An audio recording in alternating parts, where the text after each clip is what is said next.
Guys, it is Thursday night. It's a different night for me, usually Thursday night, and back again with the Amigos racing team. It's SuperSquid in the commentary booth once again, but joined by Langster. Langster, how are you doing this evening, sir?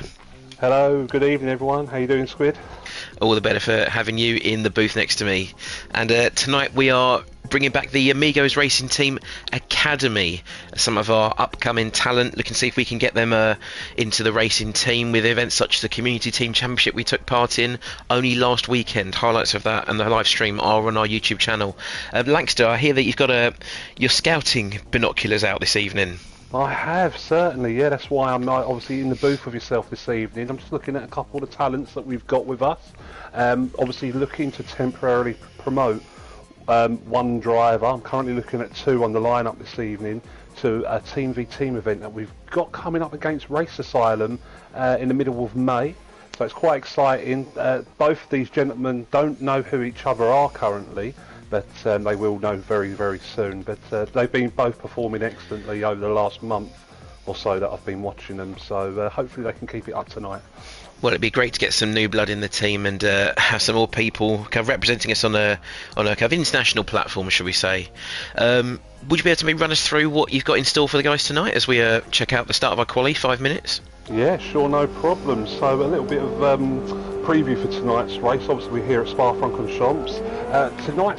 What we're looking at doing just for the guys in the academy is just wet weather driving, so consistently changing from the hot, nice sunny weather into a bit of rain. It gets quite heavy, then it's going to get warm again, but then we're going to have a little bit more rain, so it's going to be quite exciting. But definitely an interesting race tonight.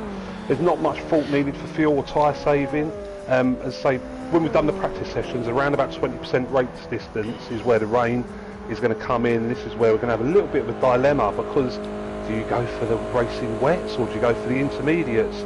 You know, it's going to rain just that enough to be on the heavy wets, but only for one lap.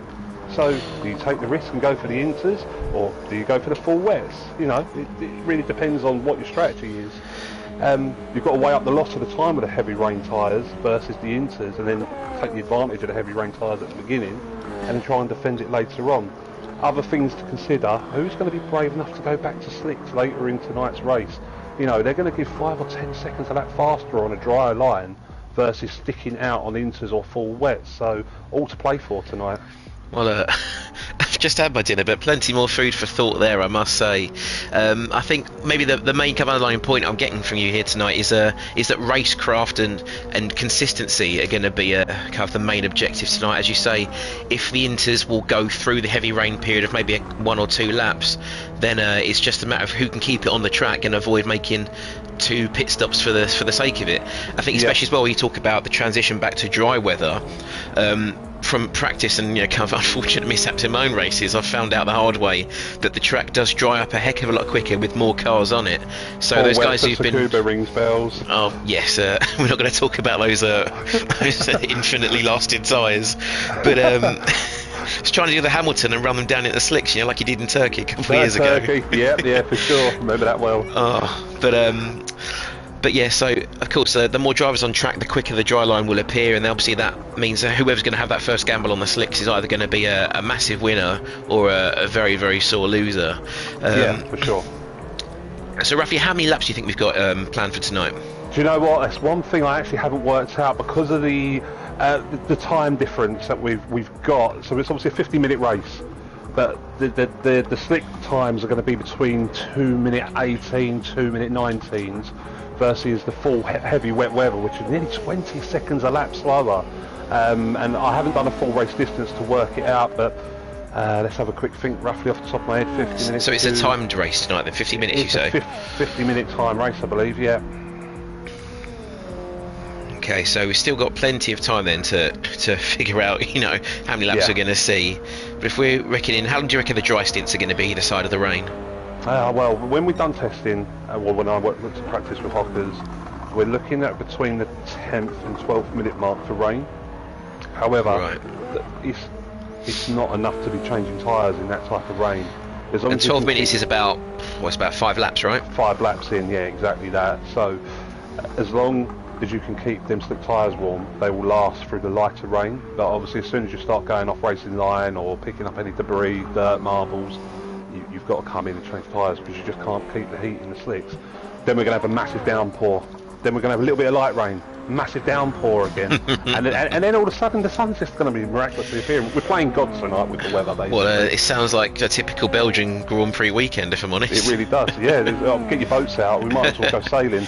And I think in terms of the rain you've got planned, if as also I've unfortunately experienced at different events, if you pass the pit lane just as the rain starts to trickle over, is that going to catch out any of the drivers at the front of the pack, or do you think they'll be all right to the end of the lap?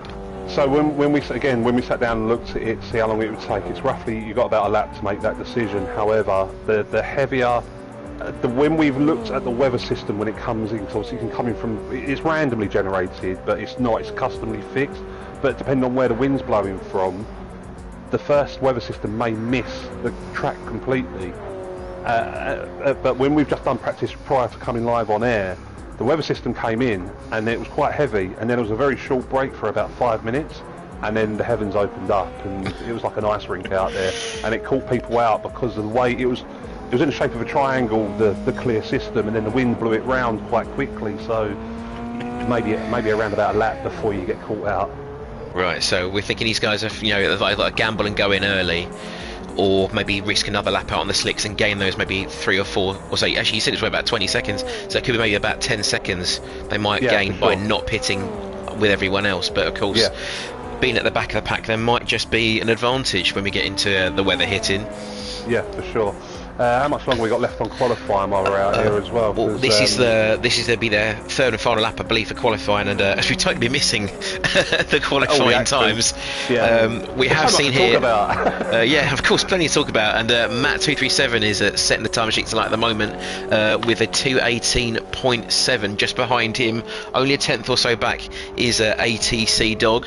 He's on a 2:18.9. So I think those two are only the two in the 2:18s. We jump back to Sergeant Colon, 1.5 seconds back, 2:20.5, and then I think the time starts to fall off a little bit from there. So it looks like Matt and Dog might be our ones to watch tonight. I'm not too sure.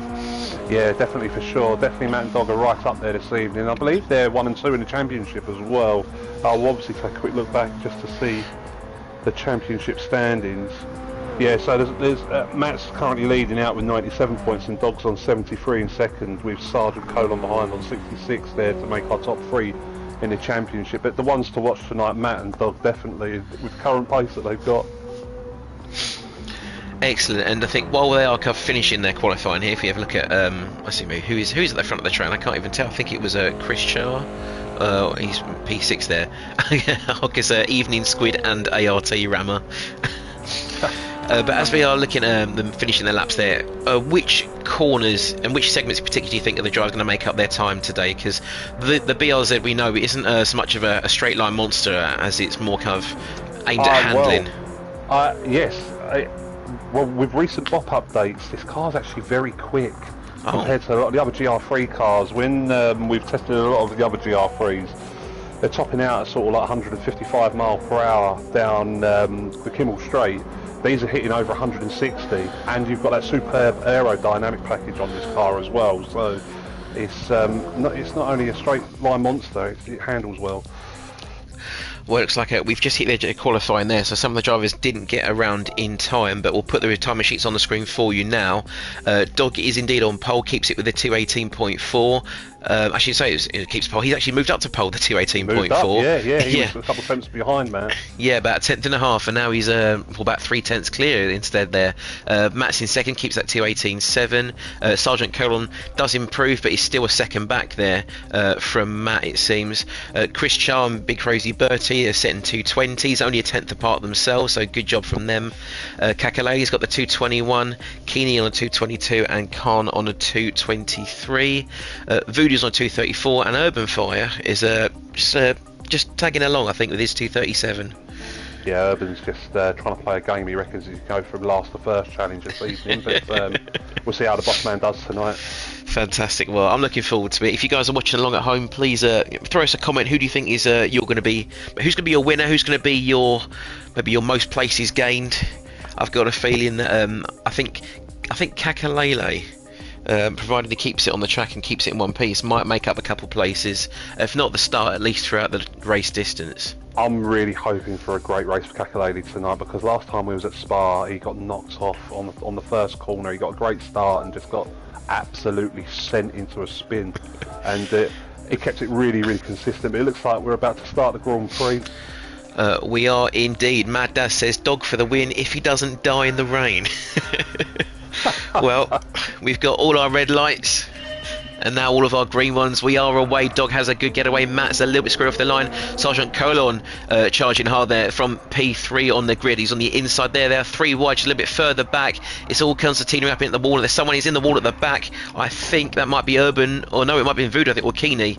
They've managed to get back out there in one piece, but now they run down towards Eau Rouge. Dog's already pulled out a 1 second lead over Matt 237. Yeah, very exciting. It's great to see these boys get away nice and clean. I believe it was Keeney that pulled out the first corner, watching back there, trying to save himself from an incident on the inside of someone into the first corner. But yeah, great start by everyone. Urban's obviously taking a bit of a chill pill, a couple of seconds at the back of the pack at the moment.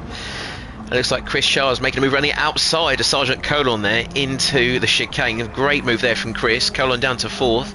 Just behind them we've got Bertie in P5. Training through behind him we've got Cantona up to 6th. Kakale's gone down 1 into 7th. Keeney's 8th. Voodoo's 9th. And Urban Fire doesn't have any damage, so maybe it's just biding his time, hoping for some kind of a strategic masterclass from the boss man here. Who knows? Yeah, for sure. You never know. He may have taken a page out of my book for once, so we'll see how he gets on. Oh, what's happened to my keyboard's not working now? Oh, let's try this bugger again. For tonight, yeah. Wrong keyboard time, is it? Oh, I think, well, I've only got one keyboard, and unless I've spilt water on it again, it's been a little bit dodgy. There we go, all good now. So, yeah, Doggy's in P1. He's now further that gap to 1.7 seconds. So he really is trying to prove his mettle tonight and maybe see if there is a place in the team for him. He's still got some points to gain there, as you said at the start, if he's going to overtake Matt for the championship lead. But of course there is a crucial spot in the team if he can do that, I would be sure. Matt there coming through towards Blanchimont now, pulled out 1.3 seconds over Chris Char. Bertie and Colon though are almost inseparable as they head through the fastest part of the track here, putting about 155 miles an hour into that left-hander. Just a hint of a lift there from Bertie. Let's see what Colon's going to do as they head towards the bus stop chicane. I thought there could have been a move on there, but Colon been a bit conservative. They both outbroken themselves though. Cantona, we can runnable with him and see how those two get on. It's like Colon's gone for the cutback there. He's gone a little bit wide and Colon makes it back, but Lancaster, is that the best place to make the move? Well, it was, I think there was just more of a mistakes and them just being kind gentlemen, and obviously watched my etiquette and sportsmanship video that I produced yesterday. So it was quite clean for both guys there. They just gave each other room. But one thing I'm quite glad to see this evening is the lobby is very stable and I can't see any lag issues anywhere. Well, I'm trying to sort the replay buttons out, so that's a bit of a practice thing for me as well. I couldn't quite get a clip there of the move into the bus stop, but we might see something here from Big Crazy Bertie as he slipstreams Sergeant Colon. In fact, maybe he's just not quite close enough back there. You see in the slipstream nudging about 160 before he slams the brakes there just below the 100-metre board, lifting off a little bit early there. Maybe help with the weight transfer. Is that something you've been discussing in the academy sessions? It's something we all discuss. Obviously there's little hints and tips that we give away. I'm not going to give away all my secrets tonight, but yeah, lift and coast is obviously a great technique to guide you into a corner, and especially with recent updates to the game, the cars are very much more biased to being quite understeery, so you've got to balance the throttle and the brake. Speaking of understeer, had a mistake there. Oh, massive. Bertie's managed to get through there. I just caught that as well. Yeah, Colin down to P5. I think he's had a little bit of dirt in his tyres there as well, so he might start running wide through Pouon. Keeps it on the track there. Hopefully this is going to work now. Let's see. Yeah, he does run well off on the ground. Good save from Colin, to be fair, as he keeps it back on the track. But much more exciting drive than he'd have liked there. Yeah, he says they kept it in, kept his foot in, kept brave, and yeah, the dirty tyres will clear up now for him. It looks like Dog's pulled out a 2-second lead out front now, which is very impressive in the early stages here. Fantastic. Well, I guess we've got another maybe 3 or 4 laps or so before the rain starts to appear on the horizon. A lot of close racing coming on here from P7 down to P9. I think a bit of a train forming here as we kind of sat on board with Kakalele hunting down Cantona. If you've seen the fuel thing on your screen, please ignore that. He's got plenty of fuel in the tank. It's just polyphony doing polyphony things. Yeah, just a standard Spa issue, unfortunately, with that one, isn't it? Yeah, of course, with 2 different layouts of Spa, no one knows where the pit lane is, how long the lap is, but at least we've got these tracks for free, I suppose. Polyphony are doing their best here. And speaking of doing their best as well, a cracking livery as usual from the guys back doors at Amigos. Was this a Hockers or an Elite design? No, this is a Hockers design, but I believe some of the individual drivers have added some decals on the car. For example, Chris Charr has got James May sitting on his rear quarter, so... well, that's something no one would ever like to experience in real life, I don't think. But Captain Slow, yeah. The Chalmers is up in 3rd place at the moment. I was going to say, with Captain Slow and the learner badge, that's anything but racy. Of course. But yeah, of course, nice to see these drivers having a little bit of a personal touch as well. Anyway, as you say there, Dog is well away there in the lead. Matt in 2nd, Chris in 3rd. Bertie has still got Sergeant Caroline. In fact, Bertie's in the grass and slammed into the wall there. Oh, nasty place. He's allowing everyone to get through there. That's a good sign of sportsmanship there, as we were discussing earlier. Very considerate driving there. Let's see what's happening from Bertie as he heads into the chicane here at the top. Nails the first corner. On the left, though, I think maybe just a little bit too keen to put the power down and just sends it straight into the wall. Nasty incident. That puts Bertie to the back of the pack. It does, but he's a good driver. All his damage is cleared up now. It looks like that we've got some clouds setting in, so it's all to play for. Again, strategy race this one with the tyres, and who's going to be the best at wet weather driving? We don't know of these guys, so but he can still come on to win this race. Of course. Well, we talked about consistency before, and Mr. Consistency right now, Cantona up to P5, a cracking start for him. Let's hope he can keep this up, but Kakalele is looking very menacing behind him there. We'll jump on board with Kakalele and see just how close he might get into the bus stop. He's half a second back at the moment, but I don't think he's had the best run out of Stavlo 2 there, and he's dropping back even further, I think. Yeah, he's not even keeping up with the speed of Cantona at the moment, but just hats off quickly to Matt and Dog at the moment at the front, backing in a 2:17 race pace. Oh, he's a cracking lap. That's not far off the quali timers, if I recall but rightly there. It's second faster than quali time. Oh, Matt's nearly had a spin in the first corner there. That's a great save there. Let's see if he can grab that quickly with the highlights. So Matt there braking quite a way after the 100 board there. If you look at his throttle trace, yeah, so he's just put too much power down as he's come out of the corner. The BRZ, having looked at the torque curve and the power band, all the torque is actually very low down, so it's quite easy to spin it on power. But it's great in the slipstream because you can shift up nice and early and get straight back into the power band rather than have to rev it all the way to the top. But we say it could be a driver's undoing today, especially as the rain starts to come down. Yeah, for sure. You're going to have to tread carefully when the rain comes down, especially when you've got 2 bar pressure in this turbo as well in this car. It is a very, very whooshy boy, as I've heard people refer to it.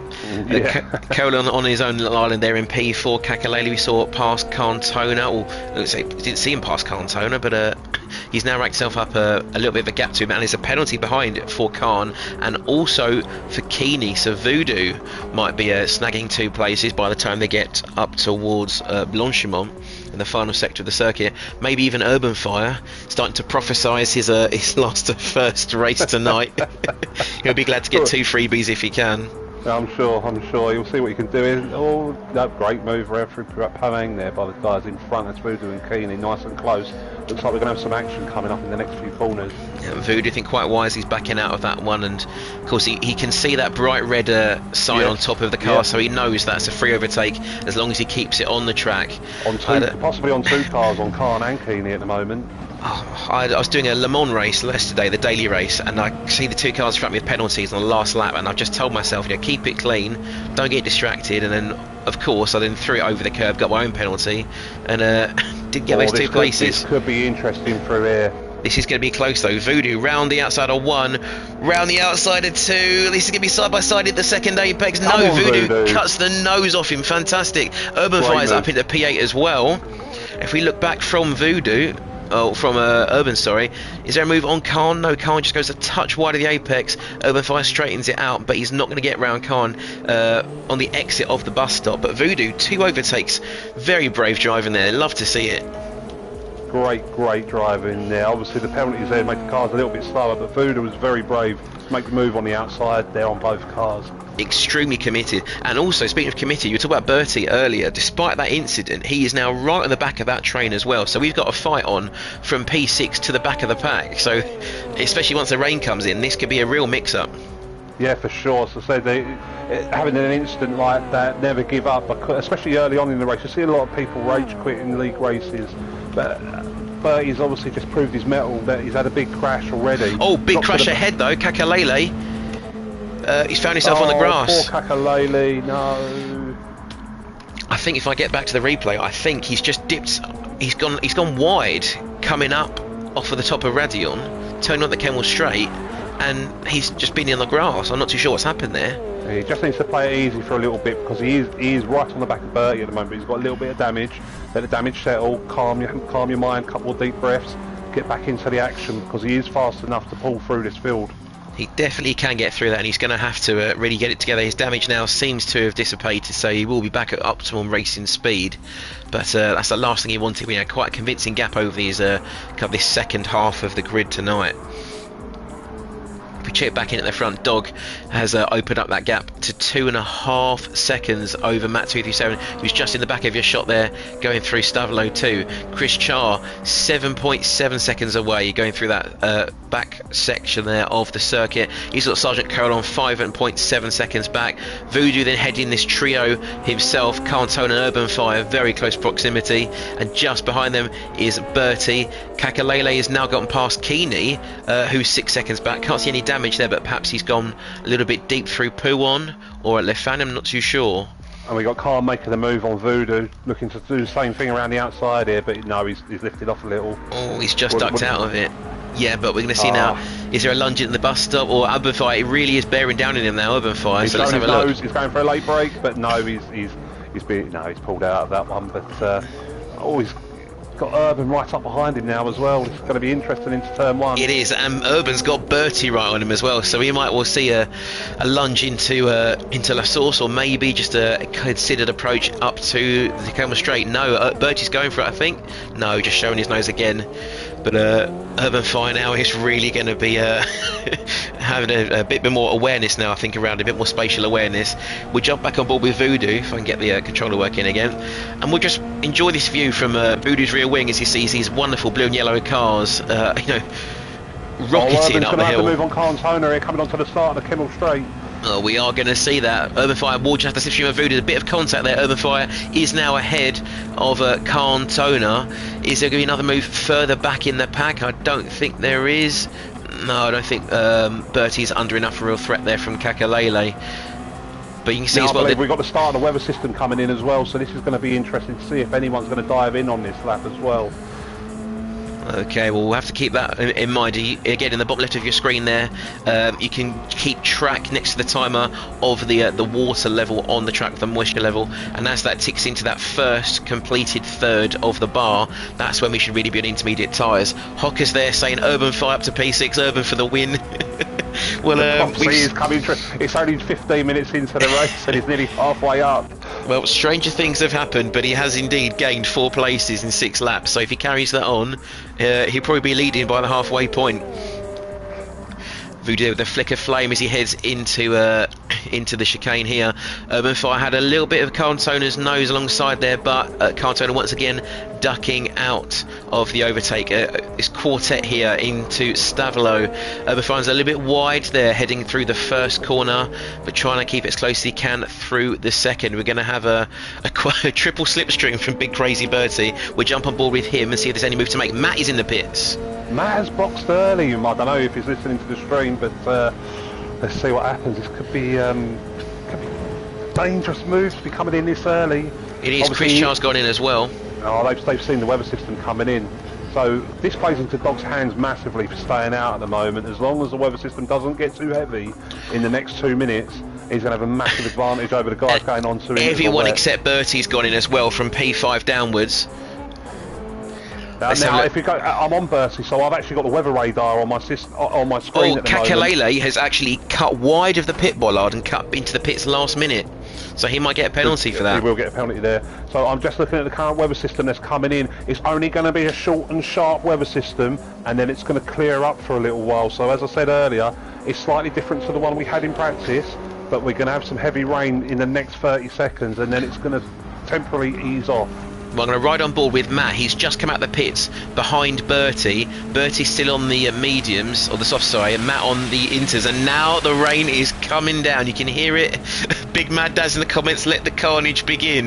Bertie's going to have a very interesting braking line into this one. And Matt is going to go straight around the outside in the rain on the intermediate tyres.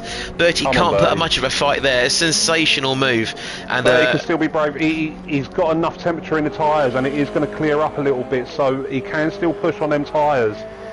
He can, but he is even at slight risk now of just maybe a minor aquaplane as he heads around this long right-hander. The rain comes down again. And there's another stronger torrent of rain, as you say there, a little bit sideways. Even with the traction control now, you can see he's had to put on going through Ixnay. He's gone wide, he's sideways, and he's kept it rolling, but he is in the grass. Where is Chris Charr amidst all of this? He's literally the corner behind on the full wets as well. There's Bertie now, the front of your shot, recovering from the grass.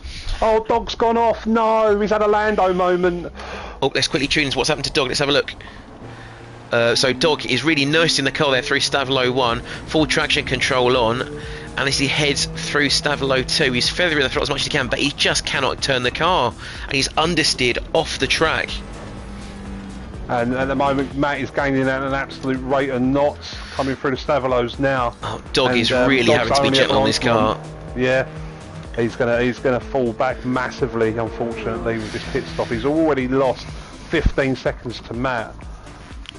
And I think that is what you call a dog's dinner in terms of the strategy there. Matt is going to have an easy P1 as Dog peels off into the pit lane. He's had a massive crash, a lot of damage.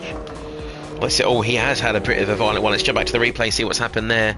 As Bertie's still trying to regain it through the chicane. He's on the grass. In fact, it must be a post-crash, actually. A bit late for that one, I think. Mad Dad's in the chat saying, go on, Dog, stick at it. So hopefully there will be some luck for Dog later as Urban Fire picks his way around Bertie, but has a 1.5 second to boot there. Keeney and the gravel at the back of the shot as well there. I don't think Keeney jumped in the pits. Well, he did. He's on full wets, but maybe just not managed to get them up to temperature yet. So Dog an update from our scouts on the outside of the circuit. We've got a full weather system coming in the next few seconds. Absolute torrential rain. Well, let's hope that Dog's put the full wets on rather than intermediates. He'll be coming out the pits in a moment. He's just in the middle of refueling, it seems. He's already down to P4, so that's a big loss for Dog. Now he's just finished fueling. He's leaving the pits here on full wet tyres, full tank of fuel. So, you know, he just about keeps it on the straight and narrow there as we see the rest of the field piling through turn 1. Khan, Voodoo and Urban Fire. Let's see, where has Dog come out? He's come out a healthy gap in front of them, 5.5 seconds or so, but crucially gone from about a 7 second lead to a 28 second loss. So this isn't massive at the moment. I'm just strategizing as I normally do in most races. Matt has not put a full tank of fuel in that car. He will not make the race distance. Dog does not need to pit anymore. But we've got a 50-minute race, right? Very true, yes, but Dog's got a full tank of fuel.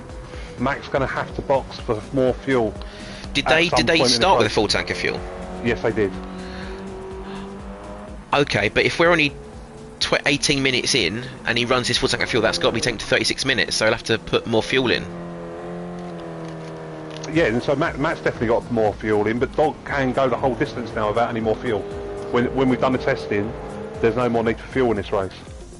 Oh right, well maybe this could play into his hands, but I doubt he's going to reap him another 25 seconds in terms of the fuel. If we have a quick comparison, Matt is about maybe a third of a tank down already compared to Dog, but a third of a tank I'd say can't be more than about 20 seconds.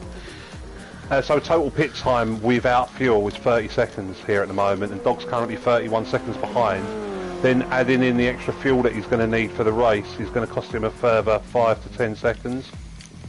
Okay, so this really sounds it could go any which way really here. It really does.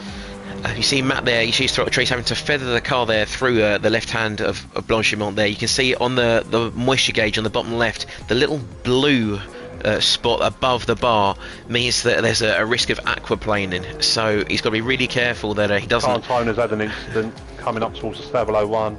Oh, let's have a look. He has his green flags waving in front of him. Can I get a glimpse of what's happened? I think he's had a bit of a... Was it a Giovinazzi that spun there a couple of seasons ago? Yeah. I think he took George Russell out with him, if I remember rightly. So Cantona with some damage there. He's up and running now. But he will have Urban Fire bearing down on him in a couple of moments, I think, as they head through this final sector. So as your current standings are, Matt 237 is in the lead, but he's on the intermediate tyre. So this isn't going to hold out quite as well as the full wets if this rain holds up for much longer. But if it does start to fade, as Matt goes careening off at the top of Eau Rouge, huge instant there for Matt, really just snap of oversteer there. And as I was about to say, there's probably aquaplane there. If we look at the blue bar on the bottom, if you see she's got a touch more blue on the top of it, that means the intermediate tyres are not gripping the track with the aquaplane in there. And as he runs just over the crest, catches a snap of oversteer and straight into the wall. That's exactly what I mentioned at the beginning before we went, or obviously as we went live on air, with how the weather system was going to work, that you do take the risk for the intermediates because now the rest of the race is intermediate weather, but there's going to be that small portion for a couple of laps where you need the full wets. So it's all about taking the rough with the smooth, and obviously it's not worked out for Matt there with having an incident at the top of, or at the beginning of the Kimmel Straight. Who it has worked out for though, Chris Char on the full wets, so not going to have the most optimal grip as the track starts to dry out into intermediate conditions, but with a free time gained from Dog and Matt making their little excursions off track and at the barriers. Chris is now only within 2 seconds of Matt. Yeah, great racing there by Chris Char. He's obviously pulled it up there, but this is where we're going to see the difference in time for wets versus intermediates as the track slowly starts to dry out. Well, as we were talking about captain consistency, and he's got captain slow on his back, I think he's proving to be more of the former than the latter. A little bit further down the back there, Sergeant Colin in P3. He's got Dog now hunting him back down in P4. And as we said before, Dog on the wet tyres there, so now he might start hemorrhaging a bit more time back up to Matt after that instance. He's 17 seconds away, and as you say, Laxter reckons that Dog has the fuel now to go to the end of the race. So this could well be a change of position strategically as the rain thins out and we transition back towards dry tyres. Yeah, so I think we've got a little bit more of a heavier weather system coming in, as I say, there it is. Time. Yep, that's without even looking at the weather radar, but it's not going to last very long. As you see, it's already disappeared. Yeah, I think we had 2 seconds of torrential rain there, if that. If we jump back through the pack, I think Bertie, I see, is all of a sudden miles off the pace. He's had a massive off, I think, somewhere else in the race. Urban, I didn't catch it. Also, Urban's dropped down from 7th down to 9th, so he's last to first was actually last to mid-pack back to last by the looks of things this evening. Yeah, he's gone from last to almost. So there is an improvement. Same kind of improvement as when Latifi finishes a race because someone else DNF'd. But he's doing his best. As another slight deluge comes down there through Blanchimont, and Urban Fire just testing the track limits a little bit there as he rejoins before the grass comes in. If we jump forward just a little bit further, Kakalele is trying to hunt down Keeney as they head through the bus stop there. And I'm glad to see that the rain is now back in Gran Turismo, and even with the raindrops beading over the windscreen and the spray as you follow behind another car, it's great to see the technological advancements we had over the last few years. I think one thing I've noticed, that the wet line is just the dry line, and I think that's something we could fix. It's not particularly accurate, is it? No, it's not. Unfortunately, as we've come to learn, that is actually the line for the AI drivers. So when you're playing single player mode, it's the line the competitive AI cars use, not the line that we use. So you could stand anywhere on the circuit, but it won't dry. It will only be the same line every time, which is a bit unfortunate. You never know, with future updates the dynamic weather may improve, so Of course, I mean there are some things that they have considered, like tyre temperature, and for example, if you're running on a drying track, you can dip off onto the wet line a little bit further just to keep those tyres cool and keep them grippy as and when you need them. But as I think, speaking of dry line, there is now one starting to appear along the track, especially you may have seen there as they were heading through the bus stop and La Source, and it's just appearing on track now as Chris Char, I actually totally missed it, is actually in the lead now. Oh, he has, yeah. So something's happened to Matt there, obviously, for Chris to take the lead, especially on the wet tyres. As Matt's on the intermediates, he should really have better grip at the moment with the current drying line. Yeah, these are prime conditions for the intermediate tyres, so Matt should, by rights, be the fastest guy on track. So I don't think there are many other drivers on wets. If you might be able to have a quick check for me there, Langster. So I think everyone is on wets apart from Matt. Oh, so there we go. So he really should be the fastest guy on track. If those two big downpours have now come and gone, then the track is only going to get faster, but only if you're on the intermediate tyres. Yeah, update on the weather system. I'm just looking through now. We're currently in between two weather systems that are just completely ignoring us unless the wind wants to change direction. So we may have seen the last of the weather already, and we're only at the halfway point in the race. So who's going to be brave enough to drop onto some slick tyres? But maybe there's going to be some more rain in the future. We never know. Well, we've got B19 in the chat also trying to cheer on Dog. We're riding with him now as he's in P4, and you can really start to see that dry line emerging, and I'd give it maybe 1 or 2 more laps before that line is, I'd say, prepped for slick tyres. Of course, some of those corners might need a bit more attention. You can see there a lot of water being sprayed off of the rumble strip there at La Source as Elite checks in. Hi Elite, hope you're doing okay. The boss man is in the chat, is he? He has just popped up, yes, evening all. We've got Matt trying to make a move on Chris Char down Kimmel at the moment. Oh, that looked to be a bit close, but I don't think he wanted to risk sending it on the wet inside line there. But it is going to be a bit of a tight one, and you can see as well Colon and Dog, I think, are also drawing close as they head into the chicane as well.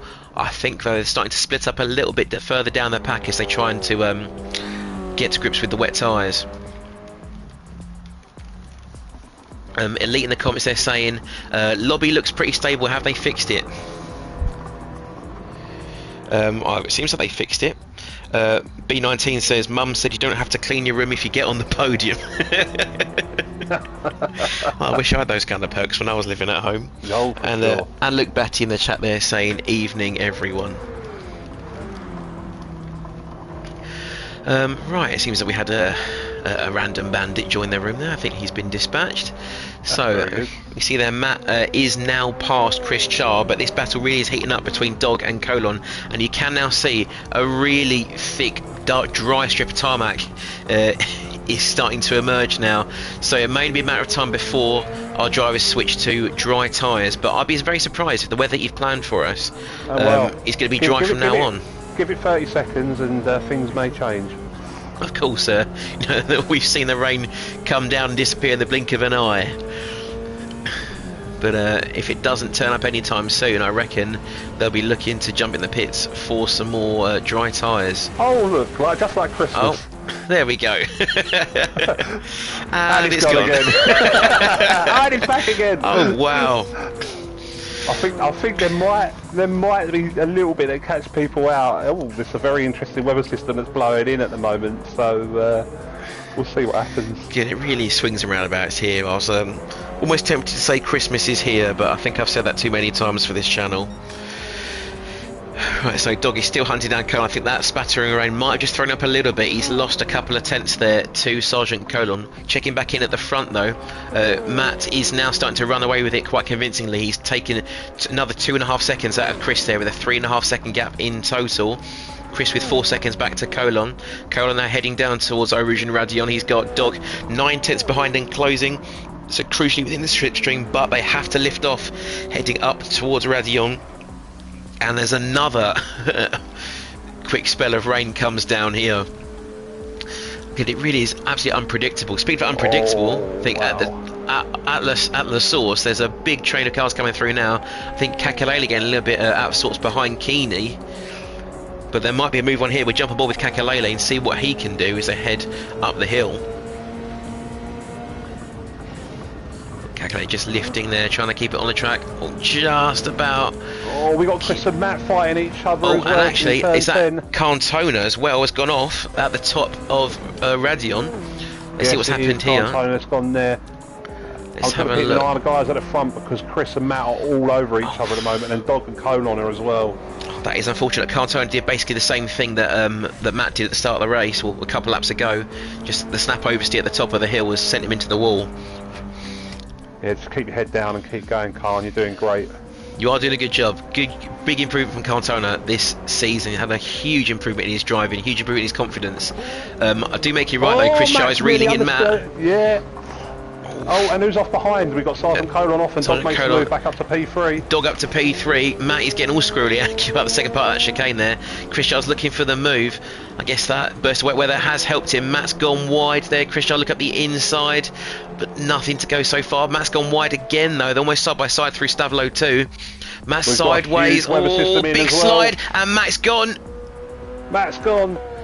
Matt's now gone, and Dog's trying to dodge him. He just has about dodged him. What about Sergeant Colon up the inside as well as this extra weather system starts to pull in, and Chris Sharp delayed. Matt 237 down at 3 places. Great driving there by everyone. Obviously, unfortunately for Matt, just sliding off there. That would be because of the heavy rain and the intermediate tyres not working for him. He's got some damage still. Hopefully that'll clear off before he starts his next lap. But say we've got Sergeant Dog fighting tooth and nail at the moment. Yeah, they really are getting very close there. I can see Colon's not got particularly much traction control on there. As the Subaru squirms its way through second and third. Mad Daz there saying, I can't tell who's going to win at this rate. Could be a number of drivers, and that's definitely something that we're enjoying from this. If you look at the back, there's a big lag spike further down the pack, as I think there's a train of Keeney and Kakalele into the bus stop. Keeney looking very racy behind him there. Kakalele is very early on the brakes. And I think a bit of contact there, a bit of lag. Couldn't quite tell which was which. Big lag spike from what I could see when I caught that. Kakalele not as quick on the power. Keeney is going to try and go around in the long way into La Source. It is a drag race down to turn 1. Keeney is just ahead, but Kakalele has his nose alongside. Who's the last of the late breakers in the rain? It's not Kakalele. He's been braking very early. Keeney's gone wide though, off the track. Brake too late. And Kakalele, being more conservative, will rejoin in P6. Really exciting driving so far, goodness me. Well, I think we're coming towards the end of our weather systems now, so we're only going to start to see a drying track. So we've got around about 18 minutes left of racing. So we've got roughly another eight laps to go. So we'll see what happens.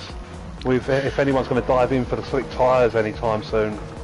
Well, I think it's still too soon for the slicks as of yet. It might need a couple more laps. Again, that moisture meter on the left is now falling back into intermediate territory. So now hopefully we'll see Matt start to pull this race a little bit further back in his favour. But he's going to have to make his way past Colon, Dog and Chris if he wants to do that. As he heads through Peel on there again, much more steady approach to that corner where they'd normally taking it for another 20-30 miles an hour faster in the dry. Matt's just about brave enough to dip his wheels onto the rumble strip there.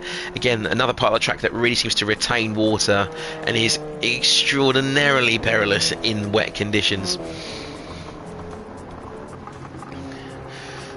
So Chris is still leading this race. They're 1.7 seconds now, but Dog has pulled his way back up into P2. Again, we saw him trying to brave the wet conditions on the soft tyres at the start of the rainy period. Didn't work out very well for him at all. A massive time loss, but where people around him have started to fall apart, he has picked his race back up. Unfortunately though, Chris Charles has been the most consistent guy on track so far. No incidents to report for him, and he is in the lead. Bradley Durden in the chat there saying, good evening chaps, good to see Lancaster in the booth tonight. It always is good to have him in the booth. It's a real pleasure, and I hope Good evening, Karen. How are you doing? We hope to have you up here more often. Absolutely. I think things get a little bit more feisty down towards Stavelo. I can see 3 arrows all piled on top of each other, which I think will be Keeney, Kakalele, and Voodoo, who run on board with Keeney. Actually, we'll jump on Kakalele. He's right up behind Voodoo. Of course, these guys with the American flag. Voodoo from Alabama, and Kakalele from was it Trinidad, I believe he said. I think it is, yeah. Yes, so these guys from the Americas taking part in the Amigos competition. We love to see that as well. Kakalele is now a little bit more confident on the brakes, but Voodoo has a better line through the first part of the bus stop. Kakalady getting very aggressive on the throttle there, slightly sideways, and that is going to cost him one exit. Voodoo may just be able to break away here as they head onto lap 14. Kakalele, meanwhile, though, you can see in the bottom left of your screen, is now running low on fuel, so I'm sure I have to see these guys come in for fuel. Crucially, do you think now like they could consider some of the dry tyres? No, because it's about to rain. Right on time. I wasn't expecting this extra bit of rain. It just caught me off guard, and I thought it's getting darker. Goodness me. Well, I think if we had another spin for every surprise burst of rain, I'm pretty sure Urban Fire would be in the lead by now. Yeah, for sure. I mean, Bert, I think he could end up back at the grid again, because although Bertie's been missing in action for the last 7 or 8 laps because of a couple of incidents, he's really pulled through to try and catch up with back of the pack again. So Urban's doing me proud at the moment, you know. Last first challenge. Representing his typical area of expertise, I feel. Chris Shah still the lead there, 1.5 seconds or so. Plenty of fuel in the tank for him. A little bit more there for Dog. He's only touching half a tank now, so I think, as you may well have said there, he could well go to the end of the race. Of course, I wasn't considering the fact that they might be short shifting or kind of using less throttle for the corners, saving the fuel that way, lifting off to help the weight transfer a bit more in the rain. So Dog could well go to the end on the fuel. If you jump back a little bit further, Sergeant Colon, a touch less fuel there, but 4.5 seconds down. Matt there in about his last quarter tank, so he may well have to come in right before the end of the race, but could be a good time if he's going to switch on to slicks. Jumping back there, Voodoo has still got Kakalele and Keeney right in his mirrors. We're going to look back from Voodoo's perspective once more, heading through the second big chicane here. Yeah, I've been watching this battle unfold for the last lap or so, and Keeney's really trying to pile the pressure on Kakalele, and Kakalele trying to pile the pressure on Voodoo at the moment. It's been some great close action here, very respectful driving from all three of them.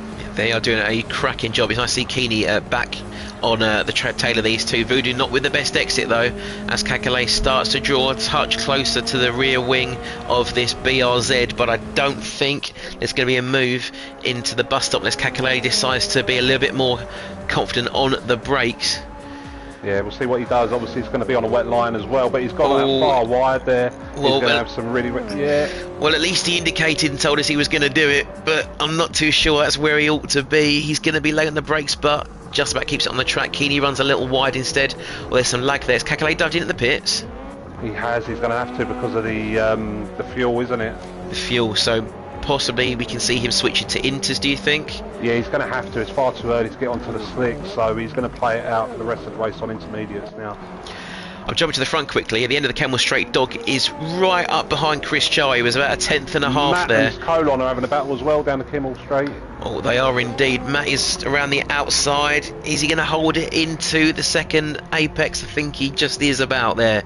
Matt is in third there. Dog was right up behind Chris Chai, but I think quite smartly ducked out before the braking zone.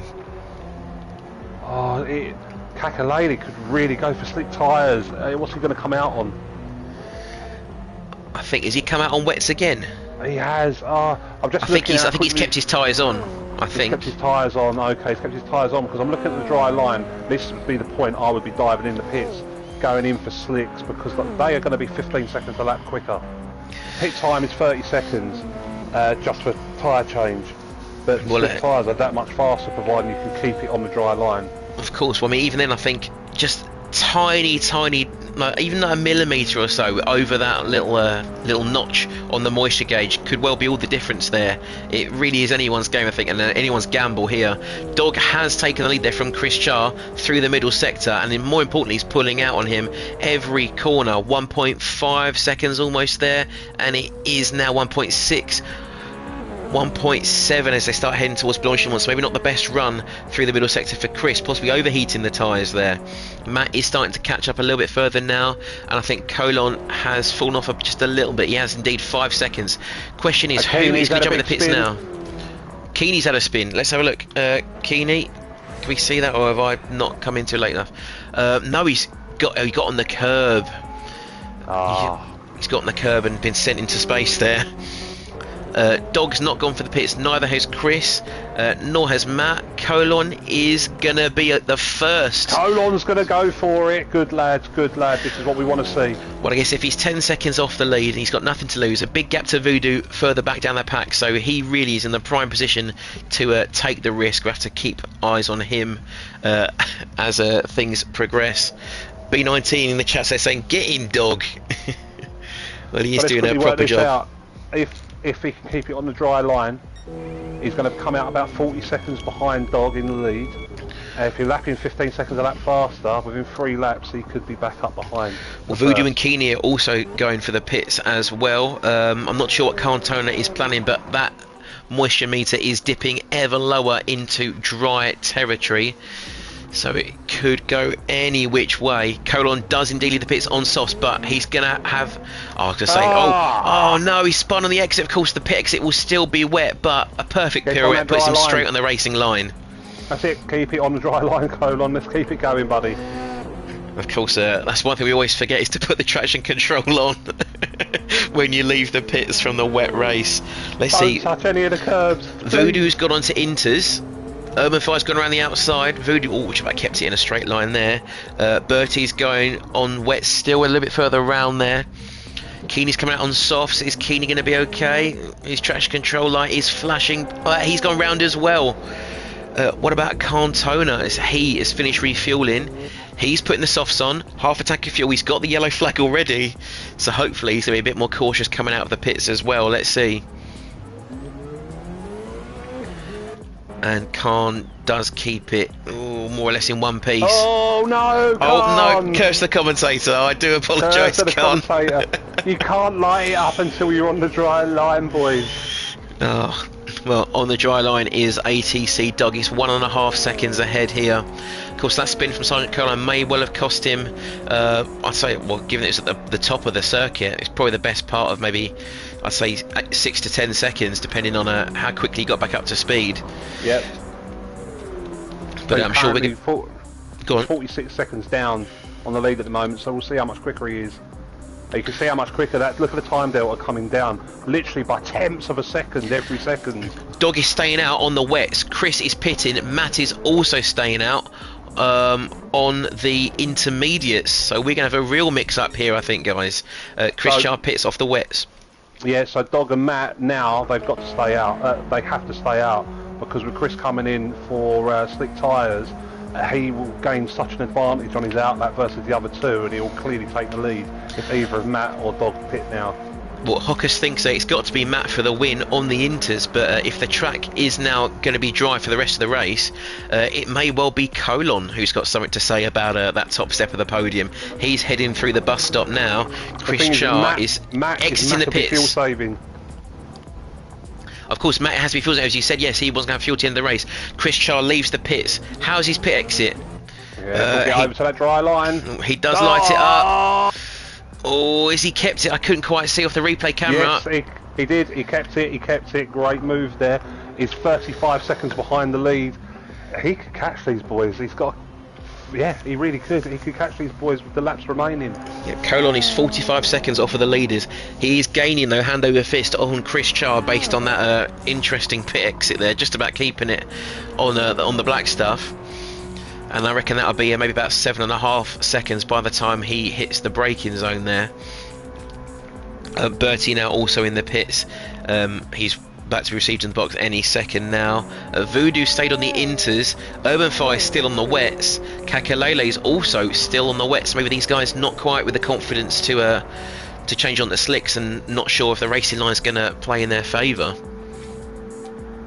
Yes, let's see who's trying to be brave out here at the moment. I'm glad a few people have come in onto the slick tyres just to try something out rather than just hold out on the wets and intermediate. Dog still 5 seconds up there on Matt, just heading through Stavlo here. So maybe Dog trying to use some more of the wet patches that are still remaining on the circuit to keep the tyres in a relatively stable window. Yeah. But Matt is just, I think, just sticking to the racing line and hoping that he can out-drag Chris Char. As you say, Chris is 31 seconds back, so if they jump into the pits, he will almost guaranteed overtake them. Matt's fuel is now just dipped down into the 10% warning window. as he dips off the track there at the exit of Longchamp. Where's Matt going to go now? I think Matt's going to have to box. He's not got enough fuel for the race. Yeah, he's coming in. He's coming in. Well, I can hear Dog light up the tyres on the exit of the bus stop chicane. Matt dives into the pits, so we're going to jump all with Chris Char as he exits Stavelot. Matt's going to have to put some soft tyres on, I think, just to stand a chance of keeping on the podium. But even then, Sergeant Colon is only 5 seconds now behind Chris Char, so an even better run of it than P3. Colon might all be in for a fight on the podium. Yeah, Colon's definitely in for a shout here. Depending on how long this pit stop's going to take, because obviously Matt does need fuel as well, so it's 30 seconds plus fuel. So Chris through the bus stop, Sergeant Colon through the bus stop as well. Where is Matt going to emerge in relation to this pair? And crucially, is he going to keep it in a straight line on the pit exit? Matt is leaving the pits now. He's probably level on fuel with Sergeant Colon. There's Matt on the left of your shot there, exiting the pit lane, hustling over to the dry line, and he's gone round. Again, another lovely pirouette from Matt, but you're not getting points for gymnastics, you're getting points for positions, and that is what Sergeant Colon is making the most of there. On to the bottom step of the podium. Do you think Colon's got it in him to get to Chris, though? Yeah, Colon's improved massively over the last few months. He's definitely very, very close to pace with Chris Char. So he's obviously been on the tyres a lap longer as well, I believe. So he's got a little bit more confidence on where the dry line is and how these tyres are working. So Colon there still reeling in Chris Char, a couple hundredths here and there, heading through the chicane. Of course, one tactic these drivers might have employed, if they were using the driving line assist this evening, that tends to show you the best line through rain or shine. So I've got no idea if they might be using that one, but I've seen some of the professionals using it on YouTube. So that's terrible. I've never thought of that. But yeah, I think I saw Tidgney use it a few weeks ago. I don't know if it was in the manufacturer series or if it was a daily race. But yes, the racing line indicator will show you the best line. Even when it starts to dry up, it still puts you on the middle of the circuit where the dry line will be programmed by the computer. Because it's the same line that the AI takes. So, exactly that. Which obviously isn't the best line for normal racing, but yeah, for wet to dry transition, it's obviously going to show you the right line. I've never thought of that. Wow. Well, that's why, if you remember back to our races we did before at was it High Speed Ring, and we had the rain there. You know, it would always drag you into the middle of the start finish straight. Yep. That's the AI line. That's the dry line. Of course it is. Otherwise, you'd be on the right side of the track by the grandstand, and the puddles are there.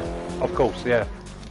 So as we see the Kakalele still in the wet tyres and just as well going very wide there through the second part of the chicane there into Stavelot. He has got a half-second penalty, and Voodoo on the intermediates with just a touch more grip, I think, on this dry surface now is going to reel him in just before the penalty zone as well. Kakalele, you see there, peeling off to the right-hand side to stay out of Voodoo's way. Voodoo, I think, tucking in for the slipstream, going back onto the wet line there, but just about keeping it in one piece again thanks to those dry tyres. Kakalele, though, might well still give him something to think about as they head into the bus stop one more time. We've got 2.5 minutes remaining here, so maybe 1 or 2 more laps. Let's say probably 1 more lap, I'd say, for these guys from P5 down. Maybe this lap and another one for those of them in the top 4. Yeah, so just looking back on Dog at the front, sticking out on the wets, has obviously worked out for himself very well there. He's lapping around about 7 seconds a lap slower than the slick tyre runners, but he's 27 seconds up in the lead with 2 laps remaining, so it looks like he's going to pull away with the victory with about 10 seconds to spare, provided he keeps it clean with no incidents. Well, I'm looking at Dog now, but his fuel indicator has now just started to flash red, so the pace he's lapping now, he'll cross the line, I'd say, with another minute left on the clock, so he'll have to do another lap. Do you think he's got the fuel for another lap as he goes a bit sideways there? A bit sideways there. Yeah, he's obviously going to have to fuel save just a little bit with short shifting, but I hope he has got enough fuel there. Yeah, he's short shifting, so he is aware of the low fuel. And of course, yeah, well, 7 seconds a lap definitely isn't going to be enough for Chris Char to catch him, barring any off-track visits to Barrier or the Shadow Realm and such company. Chris Char, again, has run an exceptional race, and even for P2 he will be very, very happy with that one. Sergeant Colon as well for P3 is fending off Matt very, very well indeed. I think he's not going to get Chris Char, I don't think, by the end of the race, but a great showing from Colon there to get himself onto the podium. Matt there's 4.5 seconds behind. Again, even on the soft tyres, and I hope, you know, Colin wouldn't take offence to calling him an inherently faster driver. It's just not fallen his way today. No, it hasn't, not at all. But he's proved tested his mettle again tonight, and he's shown that he's a good driver. Voodoo 26 seconds back there. He's still got Kakalele for company. These two have been in fairly close proximity, I'd say, for the last 5 or 6 laps. Kakalele really enjoying that extra rumble strip on the exit of the chicane, making the most of the track. Yeah. Yeah, so he has got the wets on. He better make the most of them while he's got those wet tyres. But it's not quite paying dividends, I don't think, in the long run. He's only got 20 seconds left. They might just about maybe make it to the time limit, I think, before they get to the bus stop, but I think that's going to be their last lap. Let's see how they do as they head into the bus stop. Voodoo's just got to keep it clean for 2 more corners. Yeah, the flag's just coming out now, so Voodoo, just keep it nice and clean on the exit. Don't touch any of the rumble strips. And he's kept it one piece. Voodoo takes P5, Kakalele takes P6. Yeah, well done, chaps. The front of the pack there still looking like dog. He's lost, goodness me, he's lost about 10 seconds this lap alone.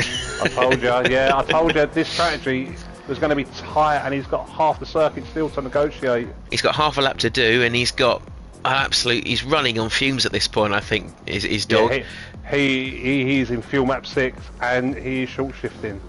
So he's got to be ultra conservative now. Come on, keep pushing, that's another 2 seconds he's gone down there to Chris Char in these last few corners alone, and this is going to be amplified even further when they get through towards Blanchimont, the final sweeping fast sector. Urban Fire, just to shout him out, they're taking P7. I think Carney's on his own there in P8, so he should be a comfortable P8 there. At the back of the pack it will be, I think, Keeney and Bertie making their own way through. Mad Dash saying, come on dog. He's doing very well. He's had a fantastic race, but he is really bringing it close. Chris Char now within 8 seconds. Oh wow, this is exciting stuff coming around into Blanchimont and then into the final couple of corners as well. Although Chris and Dog are on about the same amount of fuel, so if Chris is going to push, he may well run out on the line. This could be anyone's game here. Yeah, Chris is pushing and he's literally got fumes to spare. Oh, it's going to go right down to the wire. It's only 5 seconds in it now, but I think Dog could roll it over the line and he'll be okay. He has got it in the tank, and I think he's got it in the bag. Fuel map 1, go. Fuel map 1, I think it is this Dog's day. Dog comes over the line in P1. Oh, well done. Great race from him. Chris Char, even better race for him, I think, P2. And driver of the day, in my opinion, Sergeant Colon. As long as he keeps P3, Matt is right on his tail. He's going to go anywhere. Colon takes P3 by the skin of his teeth. Matt in 4th. And that will be all she wrote. What an incredible race. Yeah, great racing by everyone there. Great excitement all the way through. Great to see the different strategies as well towards the end for some drivers dipping in for the slick tyres. Obviously, some of them did need fuel, but it made for an exciting finish for us. And of course, all the ATC boys in the chat there cheering on Dog. Yeah, I think my comments have now disappeared. Have a look. Yeah, what a finish! Great race. Well in, lad. They're all in his corner. Fantastic job. So our final stand is one more time. We've got Dog takes the win there in P1. Chris Char just 3 seconds away despite the last lap of his life in P2. Shumpster in the chat there as well saying well done Dog, Chris, and Sarge who comes home in P3. Just about fending off there. Matt237 looks like only 0.02 of a second in it, right under his diffuser. Voodoo came in P5, again just nudging Kakalea. Those two were fighting tooth and nail all the way through. Urban Fire in P7, Cantona in 8th, Keeney in P9, and Big Crazy Bertie with a race to forget, I think, down in P10. Mad Daz in the comments they're saying great commentary from you guys, Squid and Lanks. It's always learning a lot from you chatting away. Well, we're glad that we can share the experience and share the love with you guys. Yeah. Lanks, have you got any closing remarks before we head off for the evening? Obviously, just going back to what I said earlier, that I was watching 2 drivers that we were looking to promote temporarily up to join us as an academy member in a fully fledged team versus team on the international stage. I've been very impressed by both drivers this evening, and yeah, I've got one more challenge for them both, I think, before I announce who's going to be joining us for our team versus team event later in May. Hopefully we'll have comms for that as well, so we'll see what we can do. But yeah, great racing, everyone. I'll obviously speak to everyone to see how they found the transition with the weather, but I think the next round for Academy we're going to have to throw tyres, fuel and a weather strategy at them. So everything they've learned over the last number of months with us in the Academy, we're just going to throw it all at them, put them in the deep end and see if they're going to sink or swim. I think that'd be fantastic. Give them a final kind of combined mega challenge. And I mean, I wouldn't put it at the Nordschleife. That might be a little bit mean, but you know, I think. Oh, don't give it away. Plenty more tracks to choose from, of course, and I'm looking forward to seeing it and hopefully commentating it, perhaps sharing it with you as well. Yeah, but, for sure, definitely, I'll be available. Excellent. Well, I think with all that said and done, it's been a real pleasure, and what a thrilling race we had there at the end. If you've only just tuned in now, please go and watch it from the start. An incredible event tonight. I've been SuperSquid. You've all been incredible as usual, and we'll see you maybe next month for Amigos Racing Team Academy. Have a lovely Thursday evening.